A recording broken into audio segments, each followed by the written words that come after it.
اور جسم پر لباس بھی کتنی بڑی نعمتیں تھیں، اسے تب سمجھ میں آیا۔ وہ یونیسیف کی ٹیم کے ساتھ چارٹرڈ طیاروں میں سفر کرتے ہوئے اپنی زندگی کے بارے میں سوچتا۔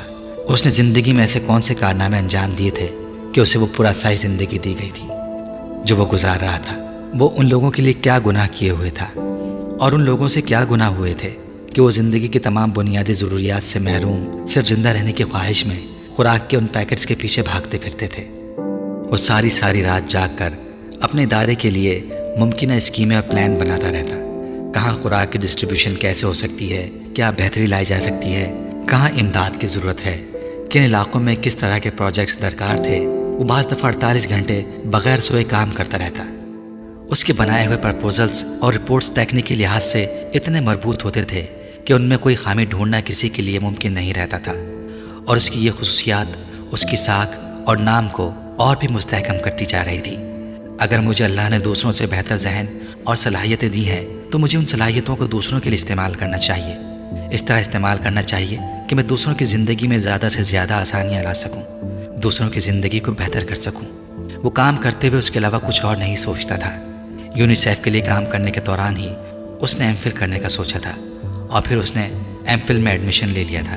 ایوننگ کلاسز جوائن کرتے ہوئے اسے قطعاً کسی قسم کا کوئی شبہ نہیں تھا کہ وہ اپنے آپ کو ایک بار پھر ضرورت سے زیادہ مصروف کر رہا تھا، مگر اس کے پاس اس کے علاوہ کوئی اور راستہ نہیں تھا۔ کام اس کا جنون بن چکا تھا، یا پھر اس سے بھی 2 قدم آگے بڑھ کر ایک مشن۔ فرقان سے سالار کی پہلی ملاقات امریکہ سے پاکستان آتے ہوئے فلائٹ کے دوران ہوئی۔ وہ اس کے ساتھ والی سیٹ پر بیٹھا ہوا تھا۔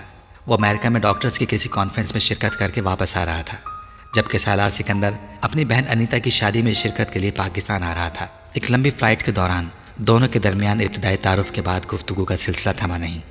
فرقان عمر میں سالار سے کافی بڑا تھا۔ وہ 35 سال کا تھا۔ لندن اسپیشلائزیشن کرنے کے بعد وہ پاکستان آ گیا تھا اور وہاں ایک ہاسپٹل میں کام کر رہا تھا۔ وہ شادی شدہ تھا، اس کے 2 بچے بھی تھے۔ چند گھنٹے آپس میں گفتگو کرتے رہنے کے بعد فرقان اور وہ سونے کی تیاری کرنے لگے۔